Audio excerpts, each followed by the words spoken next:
Hola compañeros, nosotros somos el equipo 4 y les vamos a exponer el capítulo 5 de Steinberg llamado La nueva agenda de la OMC, el acuerdo de propiedad intelectual y los temas de Singapur. Bueno, pues tuvimos que adaptarnos a esta nueva manera de exponer y para que nos vean un poco de forma animada, hicimos estos personajes. La chava que está sentada del lado derecho es mi compañera Julia y yo soy la del otro lado y soy Wendy. Y bueno, como quisimos hacerlo muy real, esas personitas que ven ahí son nuestros compañeros de nuestra materia de economía internacional. Ellos están muy interesados en aprender sobre qué trata este capítulo y van a poner mucha atención en nuestra exposición.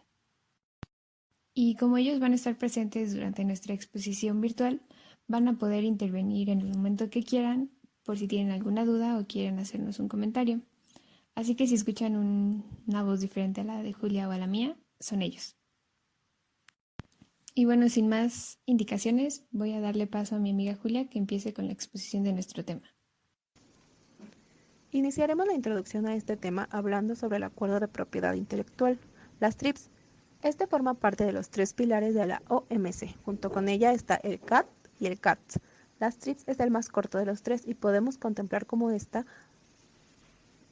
aparece haciendo referencia a los estándares laborales de acuerdos bilaterales. Las dos preguntas que nos planteamos es ¿qué son? Reglas sobre propiedad intelectual relacionadas con el comercio internacional y durante cuánto tiempo se realizó. Se puede decir que fueron fundadas en la Ronda de Uruguay y entró en vigor en el año de 1995.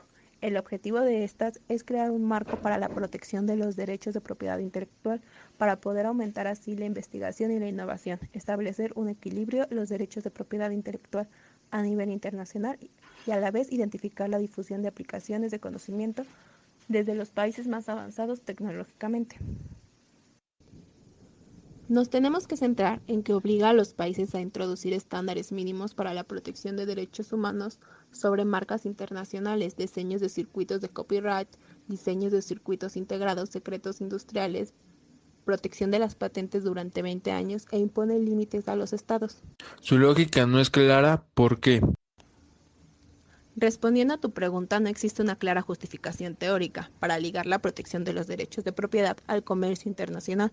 No es posible afirmar de modo categórico que todas las empresas prefieran que sus productos estén protegidos por una legislación internacional sobre derecho de propiedad, ni el sistema tradicional. No muestra un sistema en el que todas las patentes tengan la misma duración temporal.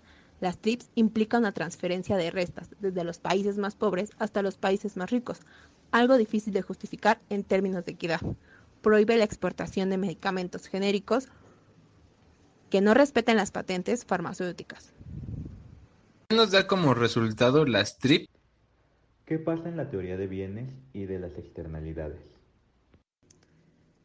En estos casos es importante tener un desequilibrio del poder en el sistema económico internacional que permita a los países desarrollados actúen en base a su interés, ya sea en las industrias de software o entretenimiento, justificando económicamente la protección de derechos de propiedad intelectual. En la teoría de los bienes públicos y de las externalidades, Stiglitz nos dice que los bienes públicos mediante el mercado son insuficientes. ¿Qué nos quiere decir esto? Se producen menos cantidades de las que se requiere el bien social. Una vez entendido lo anterior, vamos a hablar sobre el sector público. Bueno, el sector público produce directamente el bien o delimita derechos de propiedad que establece un mercado donde antes no lo había, de forma que el producto del bien pasa a ser rentable. Llegados a este punto, me gustaría comentar que el conocimiento es un caso particular dentro de los bienes públicos. ¿Cómo llega a incorporarse el conocimiento a los bienes de servicio? La respuesta es que las patentes protegen el cómo, mientras las ideas y el copyright protegen las expresiones artísticas.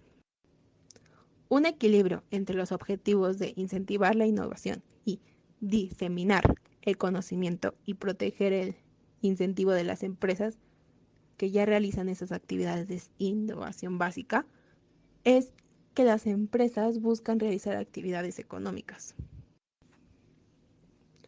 Estas empresas utilizan los resultados de las investigaciones básicas de los centros de investigación pública para así poder desarrollar nuevos productos y nuevos procesos, pero teniendo siempre presente el riesgo de la competencia para que copie estas aplicaciones, así las empresas no podrían llegar a recuperar sus gastos de inversión, reteniendo un precio monopolista superior al precio de costo marginal y así poder reducir los incentivos para la producción de aplicaciones del conocimiento. La producción que otorga las patentes o los copyrights conceden incentivos al sector privado para investigar. Llegamos al punto donde una empresa considera que el rendimiento esperado de la inversión que ha obtenido durante el tiempo que puede disfrutar de los bienes monopólicos supera el costo y realiza la inversión, de lo contrario no asumiría el riesgo, del cual ya hablamos anteriormente. ¿Qué papel tiene el Estado en este caso? Regula sobre la protección de los derechos de propiedad intelectual mediante patentes que tienen una duración entre 10 y 20 años. De este modo se intenta resolver el problema de los subsidios, especialmente de los países desarrollados que producen el 99% de las aplicaciones de innovación. Maxfield en 1986 realizó un estudio donde le pregunta a 100 empresas estadounidenses que pertenecen a los 12 sectores qué porcentaje de las inversiones que llevan a cabo entre los años de 1981 y 1983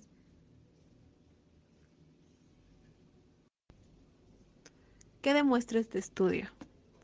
A grandes rasgos, la mayoría de los sectores, las patentes no se consideraban un elemento clave a la hora de proteger la aplicación de una innovación tecnológica o obtener una ventaja para los costos.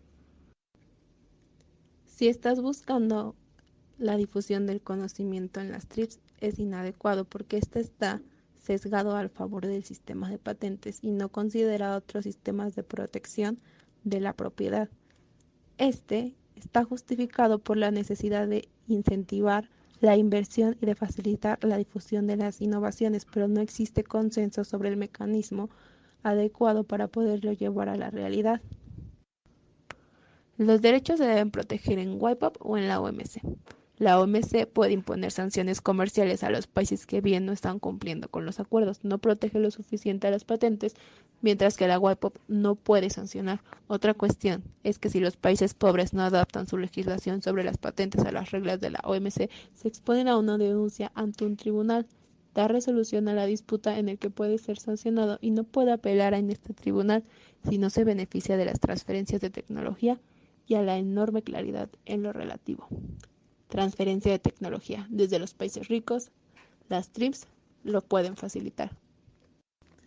A continuación voy a hablar sobre un problema que yo considero de suma importancia, que es que la OMC falló a la lógica de la protección de patentes internacionales. A continuación voy a enlistar los problemas o puntos más relevantes de esta problemática. Las empresas innovadoras, que se encuentran situadas en los países avanzados.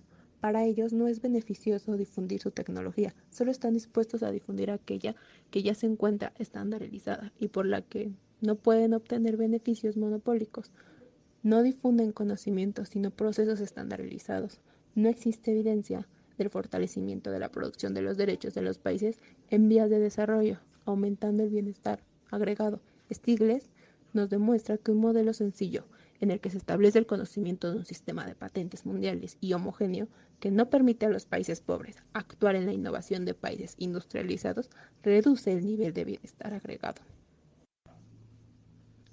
Es cuestionable que la OMC sea la institución adecuada para negociar en esta línea debido a la división de poder político, de recursos económicos y legislación con la que cuentan sus Estados miembros. Entonces, la aprobación del acuerdo de las TRIPS responde a la presión que ejercen los países industrializados para protegerlos y proteger sus beneficios de una serie de industrias farmacéuticas, de software y de entretenimiento, principalmente las TRIPS, la legislación de una práctica bautizada como unilateralismo agregado, es la cual, mediante los gobiernos de los países industrializados, imponen sanciones comerciales desde finales de los años 80, el margen del GATT contra aquellos países que no respetan sus patentes nacionales. La única postura a favor de las TRIPS sostienen que facilitan la transformación de la tecnología e incrementan el IDE. Los países pobres y con esto da paso al crecimiento de empresas multinacionales y están dispuestos a introducir innovaciones en los países en vías de desarrollo si saben que la legislación nacional los protege de la piratería. Algo de lo que tenemos que tener pleno conocimiento son los aspectos importantes de la IDE. Solo se producen actividades de tecnología ya establecidas fácilmente accesibles si no están patentadas. El sistema de protección de derechos no es un obstáculo para la IDE, hace que crezca. Lo que es observable es que conforme los países alcanzan niveles de renta elevados, establecen marcos regulatorios que protegen con más firmeza los derechos de su propiedad intelectual. ¿Cómo explicamos esto? Bueno, los países con altos niveles de inversión en I más D más I sobre Producto Interno Bruto tienden a tener sistemas de protección de patentes más fuertes que los demás. El desarrollo económico y el aumento de la renta per cápita van ligados a la suficiencia del marco institucional que regula los intercambios económicos para producir los costos de transacción y poder así asegurar el cumplimiento de los contratos y los derechos de la propiedad. Fue en el periodo de administración de Reagan, en 1988, cuando el Congreso estadounidense, presionado a que querían proteger a las patentes en el extranjero, buscaban imponer sanciones comerciales unilaterales a aquellos países que no hicieran esfuerzos suficientes para proteger las patentes dentro de sus fronteras. La crítica de la comunidad internacional al unilateralismo agresivo minaban y desacreditaban a Estados Unidos para tener libre comercio. Los marcos regulatorios de protección de los derechos de propiedad intelectual, ¿de qué dependían? Para responder esa pregunta, las decisiones políticas dependen en sí del nivel de desarrollo económico, de la cantidad de los distintos grupos de presión para influir hacia el gobierno con el fin de proteger las innovaciones y en sí del modelo de industrialización que impulsa el gobierno. No existe consenso entre los países desarrollados sobre cuál sea el nivel adecuado de producción. Diferencias entre los países desarrollados y en vías de desarrollo. Los países en vías de desarrollo tienen sistemas de protección menos eficaces, ya sea por su regulación o como por la insuficiencia de la efectividad en sus sistemas legales para hacer el cumplimiento de las normas y por la falta de los incentivos de su gobierno para disminuir la piratería. Los países desarrollados G20 sostienen que su legislación nacional crece a vías naturales, conforme a sus economías de desarrollo. Un ejemplo de esto son los países industrializados. Los derechos de los países en vías de desarrollo y las obligaciones de estos países industrializados no son obligados a cumplir, mientras que las obligaciones en los países en vías de desarrollo y los derechos de los países desarrollados sí lo son. ¿Qué obligaciones tienen los países desarrollados? Tienen la obligación de adaptar sus legislaciones nacionales a los estándares fijados por la OMC. ¿Quién gana, quién pierde? En corto plazo se establece claridad e incluso cuantificar que los grandes beneficiados son los países industrializados, como ejemplo Estados Unidos. Los países en vías de desarrollo son los más pobres, tendrán que incluso elevar costos para poder así tener prácticas y llegar a un acuerdo con empresas para pagar así los usos de los derechos de propiedad intelectual. Ejemplo de esto, Portugal. Al formar la amortización de las legislaciones nacionales, las TRIPS implican una transferencia directa de la renta desde los países que son importadores netos de conocimiento hacia los exportadores netos. La mayoría de las patentes que se registran en el mundo corresponden a innovaciones llevadas a cabo en pequeños números de países industrializados. Los residentes en los países importadores de tecnología tendrán que pagar a las empresas que sean titulares por las patentes. La cantidad deberá ser mayor cuando más elevado sea el número de patentes nacionales que extranjeras. Cuando hablamos en términos de largo plazo, es difícil presenciar los efectos del acuerdo. Para que tenga un efecto mayor sobre los efectos netos de la difusión de la tecnología que se vayan a producir en los países industrializados, se confía en el fenómeno del comercio internacional. Acelera la transferencia de la tecnología norte-sur, los flujos del IDC y lo que genera un aumento en las tasas de crecimiento. ¿Qué determina la efectividad? Bueno, la respuesta es simple: la complejidad de la aplicación del acuerdo en las TRIPS con respecto a lo nacional. ¿Qué quiere decir esto? Que los países con políticas de defensa y de competencia eficaz, es más probable que tengan efectos positivos para el crecimiento a largo plazo, porque tienen mayor competencia, promueve la difusión y la aplicación tecnológica. La distribución de pérdidas y ganancias en largo plazo. Suena raro, pero pasa. Los países en vías de desarrollo serán los que más dificultades tengan para obtener beneficios en las ventajas de la TRIPS, ya que en escasas inversiones en capital humano y la inestabilidad política que tienen los hace vulnerables en sus economías, hace que la entrada de empresas, esté o no esté protegida la inversión, sea muy costosa y no se encuentre apta para tenerla en sí. Beneficios de los países emergentes. Aprovechan la protección de las denominaciones geográficas para poder tener ventajas comparativas en algunos productos agrícolas. Y es posible que las empresas incrementen la productividad en el empleo y en el crecimiento. Podrán obtener mayor difusión tecnológica proveniente de los países industrializados. Bueno, y ya para acabar con las justificaciones económicas que existen para proteger los derechos de propiedad intelectual, tenemos a la última de ellas, que es la del caso de los medicamentos contra las enfermedades infecciosas. Aquí el acuerdo TRIPS está teniendo un gran impacto porque afecta el mercado de los medicamentos que se utilizan para combatir estas enfermedades infecciosas, tales como el VIH-Sida, la tuberculosis o la malaria. El acuerdo de propiedad intelectual lo que hace es que le otorga una protección a los medicamentos mediante patentes farmacéuticas, y esto a su vez provoca que la población que se ve afectada por estas enfermedades, y en especial la población del tercer mundo, pues las patentes les resultan un impedimento para que puedan acceder a medicamentos genéricos pues a un menor costo. La justificación de este acuerdo desde el punto de vista ético es dudoso porque pues las patentes están haciendo que pues muchas personas sigan muriendo porque no pueden acceder a los medicamentos.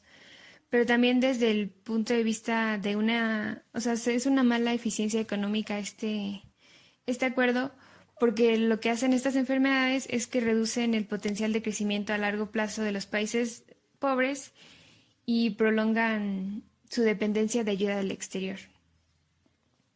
Y pues bueno, mientras se discute si se aprueba, ¿no? Pues hay personas que siguen muriendo. Entonces todo esto ha creado una emergencia sanitaria, por lo que el Tratado de Propiedad Intelectual se ha convertido en el más criticado de la OMC. Y bueno, todo esto ha hecho que se tenga que hacer un consenso internacional sobre la necesidad de que las personas que están infectadas por estas enfermedades en los países más pobres tengan acceso a medicamentos protegidos por patentes, pero a un menor costo. Y bueno, este consenso ha sido más apoyado por razones éticas y no económicas. También es importante hacer un análisis de cómo ha impactado el acuerdo de propiedad intelectual sobre la extensión de las enfermedades infecciosas y sobre el crecimiento de los países en vías de desarrollo. ¿Alguien tiene una idea sobre cómo ha impactado las enfermedades en estos países? Sí, yo quería comentar que leí hace un tiempo en un artículo que las enfermedades infecciosas causan más de 7 millones de muertes al año en todo el mundo y justamente golpean más a la población de los países pobres, en los cuales, como obviamente es de esperarse, los recursos para la prevención y tratamiento de estas enfermedades son mucho más limitados. Y si mal no recuerdo, las cifras del SIDA causan alrededor de 3 millones de muertes al año y de esas muertes el 75% corresponden a países africanos. Y la diarrea, que es una enfermedad curable, pero que es causada por malas condiciones sanitarias y por falta de acceso al agua potable, causa 2 millones de muertes al año. Y por último, la tuberculosis y la malaria acaban con la vida de más de 2,5 millones de personas al año. Exacto, yo creo que con los datos que nos acabas de dar es fácil darnos una idea del gran impacto que tienen estas enfermedades sobre los países. Todas estas muertes pues afectan a la población, lo que reduce la capacidad productiva del país. Estimaciones del Banco Mundial nos dicen que se reduce entre el 2 y el 4% el crecimiento potencial en estos países. Otro aspecto importante es que los gastos sanitarios que se necesitan para hacerle frente a estas enfermedades reducen la renta de una familia. Entonces los familiares de una persona que se encuentra enferma no van a poder destinar recursos para invertir en educación o infraestructuras básicas, lo cual pues igual tiene repercusiones sobre el crecimiento de ese país. Además debemos tener en cuenta que estas enfermedades infecciosas suelen atacar a las personas con menos recursos, por lo que el tener a un familiar enfermo les podría representar una posibilidad de invertir menos en sus gastos de alimentación y pues esto a la larga va a tener otros problemas igual en la salud. Y bueno, por último podemos decir que estas epidemias lo que hacen es que imponen unos costos muy altos de cubrir para los países en vías de desarrollo que ya se encuentran muy endeudados, pero que aún así tienen que invertir en pues mejorar lo que más que puedan sus sistemas sanitarios. Y aquí es donde entra la discusión, porque en el mercado existen ciertos medicamentos que pueden ayudar a hacer como frente a estas enfermedades.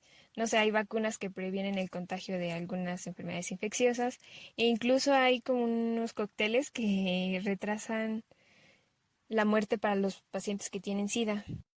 Sin embargo, el problema aquí es que es muy mínima la cantidad que tiene acceso a estos medicamentos porque pues son muy caros y no tienen acceso a ellos. Una de las medidas que permitirían a más personas acceder a los medicamentos que necesitan es la de la disminución del precio. Pero no es tan fácil porque en sí esta producción de estos medicamentos no es, su costo de producción no es alto. Lo que los hace que sean tan caros es por las patentes que después de la aprobación del acuerdo de propiedad intelectual, todos los países lo tienen que respetar. Entonces, eso es lo que hace que los costos se eleven en estos medicamentos. Bueno, el acuerdo TRIPS incorpora dos mecanismos que le dan una cierta flexibilidad a los países que están en vías de desarrollo, solo en unas circunstancias excepcionales, que son, estos mecanismos son las licencias obligatorias y la aceptación implícita de las importaciones paralelas. La función de cada uno de ellos, por decir el de las licencias obligatorias, es que el gobierno le permite a una empresa local, mediante una licencia, el producir un medicamento patentado sin la autorización del propietario de la patente. Bueno, el gobierno no puede andar ahí por la vida extendiendo licencias a todos, sino que para otorgarla, el individuo o la empresa que solicitó esa licencia tiene ya que haber previamente negociado con el propietario de la patente y si el propietario se negó, es ahí donde el gobierno puede entrar para permitir esa licencia. Y dentro de estas licencias, igual el propietario tiene derecho a recibir una compensación de que le otorgaron a otra empresa una licencia y también es muy importante que los medicamentos producidos mediante esas licencias no se pueden exportar, todo tiene que ser consumido en el mercado nacional. Y el último de los mecanismos que le otorgan cierta flexibilidad a los países en desarrollo es que en el acuerdo de propiedad intelectual no se prohíbe de modo explícito las importaciones paralelas. Estas son cuando el propietario de un bien patentado lo vende en dos mercados a distintos precios y entonces una empresa o una agencia gubernamental compra el producto en el mercado donde se encuentra más barato y lo importa a aquel en donde el precio es más caro. Y pues obviamente todo esto se hace sin la autorización del propietario de la patente. Incluso a pesar de todos estos mecanismos, todas las estimaciones coinciden en que la entrada del vigor del acuerdo de propiedad intelectual incrementa el precio de los fármacos entre un 25 y 50% en el mediano plazo. Y bueno, como lo argumenta un economista estadounidense llamado Jagdish Bigwari, él nos dice que los laboratorios farmacéuticos tienen pocos incentivos para invertir en encontrar vacunas contra enfermedades infecciosas porque no tendrían demanda en los países industrializados. Siento que el acuerdo de propiedad intelectual está teniendo un efecto no deseado a lo que se esperaba, debido a que cuando las empresas farmacéuticas convencieron a sus gobiernos de incluir la protección de las patentes en la Organización Mundial de Comercio, su objetivo era frenar la importación de medicamentos genéricos, los cuales rebajan los precios en los países industrializados, y esos son los mercados en los que tienen mayores ganancias. Pero esto está saliendo mal y está teniendo un gran efecto en las enfermedades infecciosas, lo cual ha sido la principal razón por la que en los países de desarrollo investigadores de diversas organizaciones no gubernamentales, incluso organizaciones internacionales como la ONU, han criticado este acuerdo de propiedad intelectual. Al final, pues todas estas discusiones sobre los efectos que tenía el acuerdo de propiedad intelectual, lo único que lograron fue que se hiciera una reforma a este acuerdo. Obviamente fue difícil llegar a un acuerdo porque existían dos puntos de vista diferentes. Por un lado, las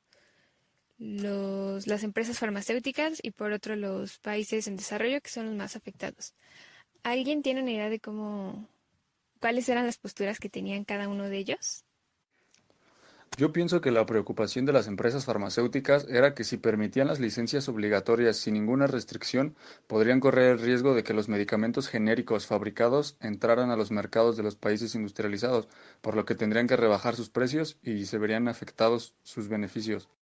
La postura que tuvieron los países en desarrollo era que si se sostenían el estado de las cosas como seguían, todo esto era incompatible con la lucha contra la expansión mundial de las enfermedades, y querían mejorar la salud de los habitantes en sus países. Efectivamente, todos esos puntos de vista diferentes fue lo que complicaron las negociaciones, pero finalmente se aprobó esta decisión el 30 de agosto de 2003, conocida como la aplicación del párrafo 6 de la Declaración de Doha relativa al Acuerdo sobre TRIPS y salud pública. Debido a esta reforma se pueden rescatar 3 puntos importantes.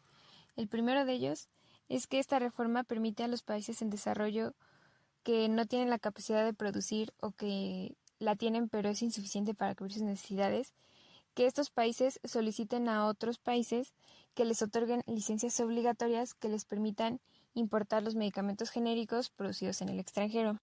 Y esto es un punto importante porque hasta antes de la reforma el comercio internacional de fármacos no estaba permitido, pero ahora ya se puede, claro, mediante el uso de licencias obligatorias ya es posible exportar los medicamentos de un país a otro. O sea que un país pobre sin capacidad de producción ahora puede solicitar al gobierno del país donde se localiza la empresa que produce el fármaco que suspenda temporalmente la patente y que otorgue a una empresa local una licencia obligatoria para exportar los fármacos hacia el país pobre. Lo explicaste muy bien, Camila. Y aquí pues igual no se establece ninguna cantidad límite para las exportaciones. Lo que sí se le exige a los países es que deben notificar detalladamente todo a la Organización Mundial del Comercio, o sea, desde que por qué el país es incapaz de producir localmente los medicamentos hasta cómo se van a etiquetar, o sea, todos los detalles deben ser conocidos por la organización. Otro punto es que el propietario de la patente tiene derecho a recibir una remuneración por esta licencia que otorgó. Por último, también se establece que los países que importan estos medicamentos se comprometen a hacer todo lo posible para que estos medicamentos no se reexporten y regresen a los mercados de los países industrializados. Y aunque todos los países de la Organización Mundial del Comercio tienen derecho a importar genéricos utilizando este sistema de licencias obligatorias, 23 países industrializados se han comprometido a no hacerlo, mientras que 11 países de renta media han declarado que solo van a utilizar este sistema para importar medicamentos genéricos en caso de una emergencia sanitaria extrema. Pero entonces eso no soluciona el problema completo, ¿o sí? Porque eso significa que para que se materialice la posibilidad de importaciones de genéricos a bajo precio debe haber voluntad política de suspender las patentes y autorizar la piratería de fármacos mediante la concesión de licencias en países ricos.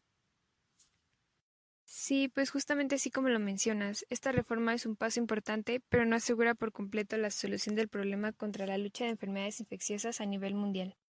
Algunos países que sí han optado por otorgar licencias para la producción de genéricos son Canadá, Malasia, Indonesia y Tailandia. A manera de conclusión, podemos decir que el acuerdo de propiedad intelectual, incluso con la reforma que se le hizo para intentar favorecer el acceso a los medicamentos y con el objetivo de proteger la salud en el mundo, continúa siendo un obstáculo en la lucha global contra las enfermedades infecciosas. Además, el poder que tienen los representantes de las compañías farmacéuticas en los países industrializados son los principales responsables de que las patentes sigan poniendo en peligro la vida de miles de personas y aún sea un gran obstáculo para el desarrollo económico en los países en vías de desarrollo. A continuación les voy a hablar sobre los temas de Singapur, el cual pues tiene ciertas similitudes con el acuerdo de propiedad intelectual. En ambos se cuestionaba qué tan conveniente era utilizar a la OMC para la regulación de asuntos que guardan una relación indirecta con el comercio. Todos los países están de acuerdo en que debe existir una buena política de defensa de la competencia y de las inversiones. Además, coinciden en que se deben recortar los costos burocráticos y administrativos en las aduanas. La cuestión en donde entran en conflicto es donde se considera a la OMC como la institución adecuada para llevar a cabo este asunto y, en todo caso, sancionar a los estados. Cada grupo de países tiene su postura, y los países ricos, sobre todo la Unión Europea y Japón, defienden la inclusión de los temas de Singapur en la OMC. Sostienen que el comercio ha alcanzado un cierto grado de complejidad y que para que éste funcione eficazmente, los marcos institucionales y las normativas nacionales de los Estados miembros deben ser los mismos. Además, ellos aseguran que los asuntos que más representan un obstáculo para el comercio son las leyes de protección de la propiedad intelectual, que ya forman parte de la OMC, y los temas de Singapur, por lo que estos deben igual ser incluidos. Por el contrario, los países en desarrollo, como el G20 o los del G90, ellos han expresado un rechazo a la inclusión de los temas de Singapur en la agenda de la OMC. Estos afirman que los nuevos temas no forman parte de sus prioridades y que por lo tanto no deberían ser incluidos en esta ronda del desarrollo, como así la han llamado. Los países emergentes consideran que los temas de Singapur suponen una injerencia en su soberanía y les restan autonomía política. Por otra parte, los países pobres argumentan que no son capaces de hacer frente a los costos necesarios que se necesitan para mantener la infraestructura necesaria que necesitan para cumplir los acuerdos y no ser sancionados. Todos los países temen que el no cumplir con los temas de Singapur se convierte en una nueva excusa proteccionista de los países ricos para cerrar sus mercados. Además, muchos países sostienen que la agenda de la OMC ya está suficientemente cargada y que la inclusión de nuevos temas solo serviría para no atender el tema que más les interesa, que es el del acceso a los mercados de los países ricos para los bienes en los que tienen una ventaja comparativa. Ante esta situación hay dos escenarios posibles. El primero de ellos es que si los temas de Singapur se incorporan y quedan bajo la regulación de la OMC, ahora esta sería la mayor institución reguladora de la economía mundial y con la capacidad de imponer sanciones a los estados que no cumplan con sus regulaciones. Y si por el contrario estos temas no llegan a incorporarse, entonces la OMC seguiría siendo una institución más limitada a temas tradicionales de acceso a mercados y de reducción de algunas barreras no arancelarias, por lo que se esperaría que actúe con mayor efectividad. A continuación explicaré cada uno de los temas de Singapur. El primero de ellos es la política de defensa de la competencia, la cual nos dice que es importante asegurar la libre competencia entre empresas y que haya condiciones de igualdad entre ellas. Aunque sí es importante esto, pero pues no es suficiente para que el sistema de mercado promueva el crecimiento a largo plazo y beneficie a los consumidores. Es importante que exista igualdad entre las empresas porque sabemos que las empresas que tienen un gran poder en el mercado abusan de su posición de dominio y pueden imponer precios mayores a los consumidores, dificultar la entrada de competidores al mercado. Van a tener pocos incentivos para la innovación, entre otras cuestiones. Por todas estas cuestiones, una política de competencia eficaz es un requisito importante en el sistema del mercado. La defensa de la competencia dentro de los países es igual importante porque hay que asegurar una competencia en igualdad de condiciones entre las empresas. Países avanzados tienen instituciones de defensa muy sofisticadas. Por su parte, los países en vías de desarrollo tienen sistemas de defensa a la competencia menos eficaces y transparentes.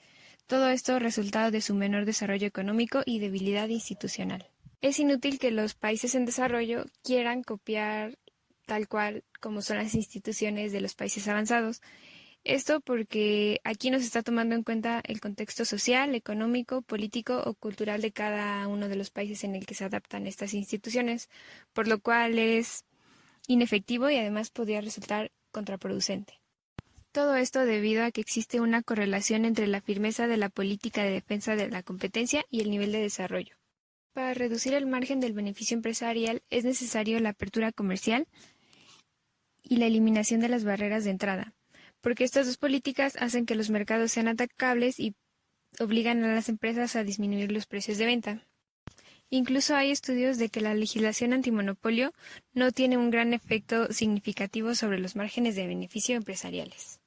Así como es importante asegurar la competencia entre empresas que producen en un mismo país para que tengan la misma igualdad de condiciones, también es importante promover la competencia y evitar las prácticas anticompetitivas a nivel mundial.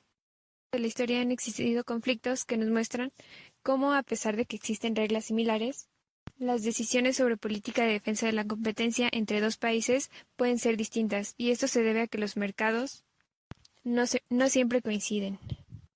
De cualquier manera, el objetivo aquí es asegurar la igualdad de trato entre empresas nacionales y extranjeras para así evitar el abuso y posición de dominio y las prácticas anticompetitivas, lo cual nos hace una vez más cuestionarnos si la Organización Mundial del Comercio es la institución adecuada para llevar a cabo estas regulaciones.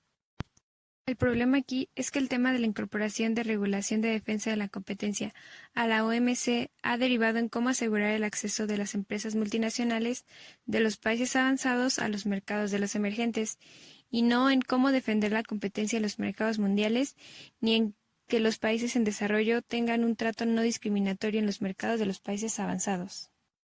Los países en desarrollo insisten en que la forma que ha adaptado el debate no asegura que se materialicen las ganancias de la liberación, además de que ellos necesitan autonomía para desarrollar sus propios sistemas de defensa de la competencia adaptados a sus países. Por lo tanto, podemos concluir que sería preferible que cada país definiera su propia política de competencia, al menos hasta haber alcanzado un cierto grado de desarrollo. O también sería más aconsejable que el debate sobre la política de competencia de la OMC fuera más equilibrado, que éste también incluyera las prioridades de los países emergentes y no solo la de los países desarrollados. El siguiente de los temas de Singapur tiene que ver con las inversiones.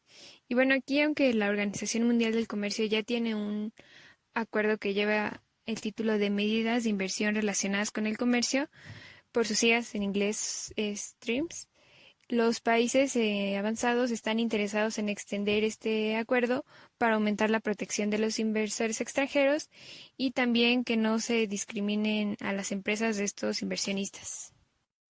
Ellos sostienen que este acuerdo es demasiado débil, pues permite demasiada libertad de acciones a los gobiernos en países en desarrollo. Además, argumentan que un nuevo acuerdo multilateral que reduzca los requisitos que los países receptores puedan establecer a la inversión extranjera puede incentivar los flujos de capitales en los países en desarrollo. Por el lado contrario, tenemos a los países en desarrollo, los cuales rechazan esta iniciativa. Tienen muchos motivos. El primero de ellos es que ellos consideran esto como una injerencia en su soberanía política. También piensan que es una reducción de su autonomía para utilizar la política de inversión como herramienta de fomento al desarrollo, y además que esto significa para ellos una puerta abierta para que las empresas multinacionales operen sin restricción alguna sobre su territorio. Otro de sus motivos es que dudan de que dicho acuerdo sirva efectivamente para incrementar la inversión en sus países, y sospechan que los países ricos lo utilizarán como una excusa para justificar medidas neoproteccionistas haciendo uso de las sanciones por incumplimiento que se planean dictar en la Organización Mundial del Comercio. Y al igual que como con los demás temas de Singapur, consideran que esto haría que la agenda de la OMC estuviera más cargada de temas que no necesariamente le competen a la OMC.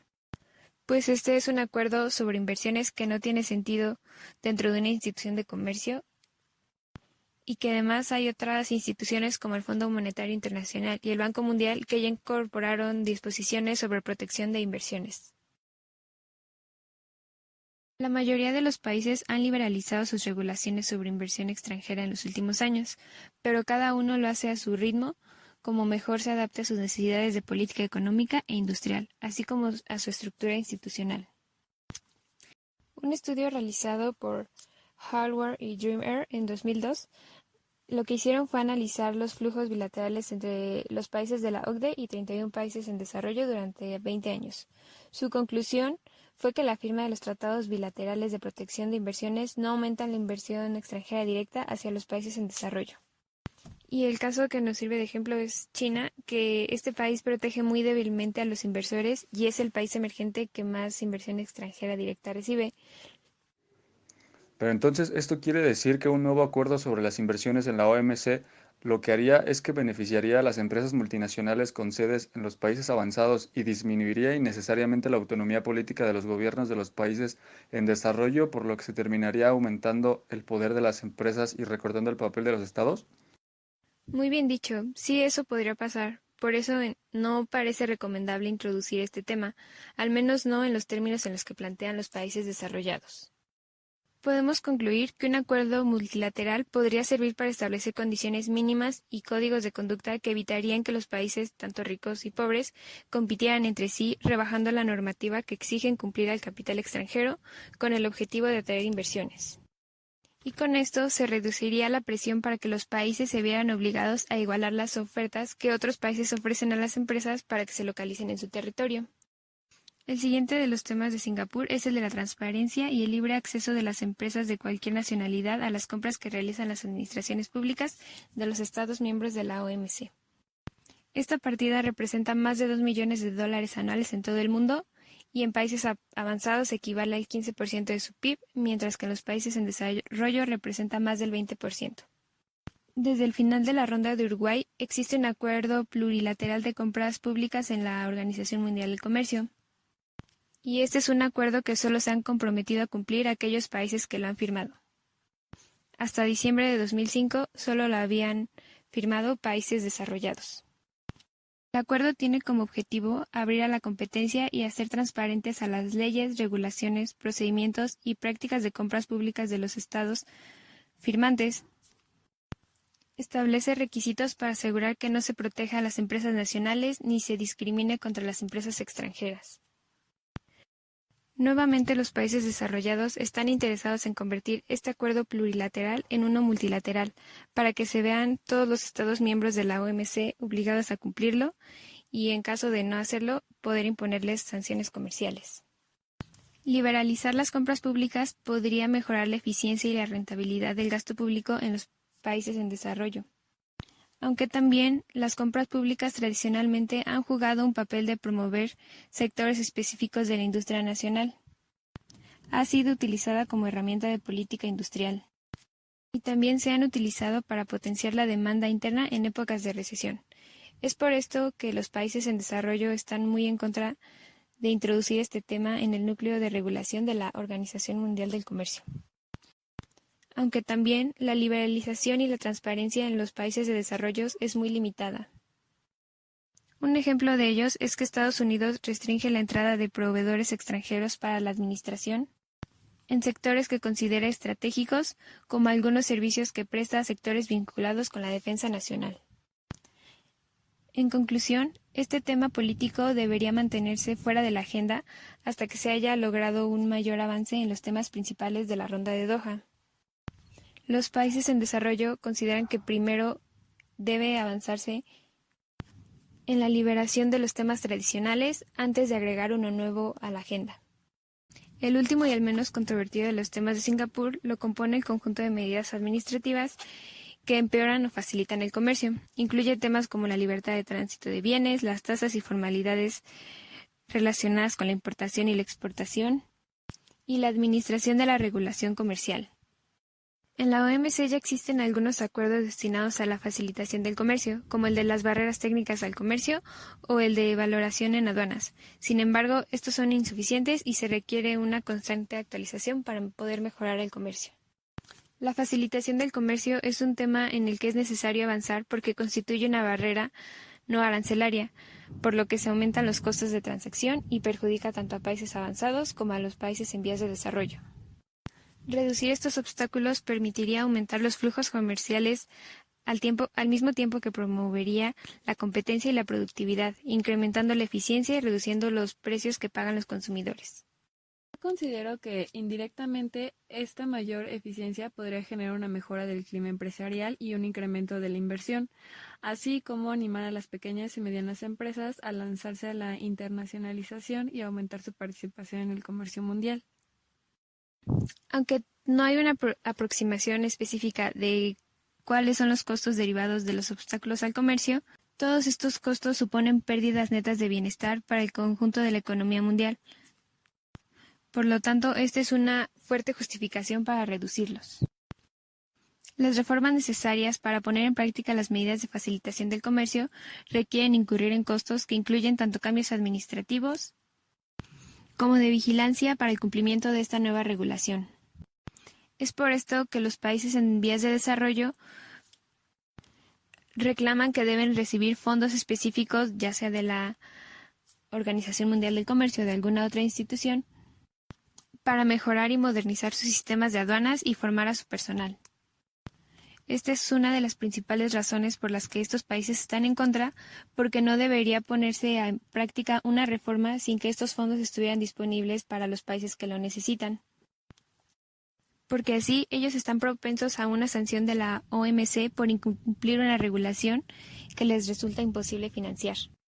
La mejor estrategia para avanzar sería que cada país en desarrollo especificara qué medidas está capacitado para tomar, además de especificar qué tipo de ayuda necesita y de qué clase. Así se podría facilitar el comercio sin exponer a los países pobres a sanciones. En este sentido, la facilitación del comercio está estrechamente ligada con la nueva Agenda de Ayuda para el Comercio que se aprobó en la Cumbre de Hong Kong de 2005 y que tiene como objetivo asegurar un mayor apoyo de los países ricos para que los pobres puedan aprovechar las oportunidades comerciales que ofrece la globalización. El acuerdo de propiedad intelectual, los temas de Singapur, los estándares laborales y medioambientales son el conjunto de temas que componen el núcleo de la nueva agenda de la Organización Mundial del Comercio. Con estos temas nos damos cuenta, una vez más, de la gran disyuntiva que existe entre los países avanzados y los países en vías de desarrollo. Aunque el acuerdo de propiedad intelectual ya forma parte de la OMC y los temas de Singapur no, es importante analizar todos porque el acuerdo de propiedad intelectual es en realidad el primero de los temas de Singapur.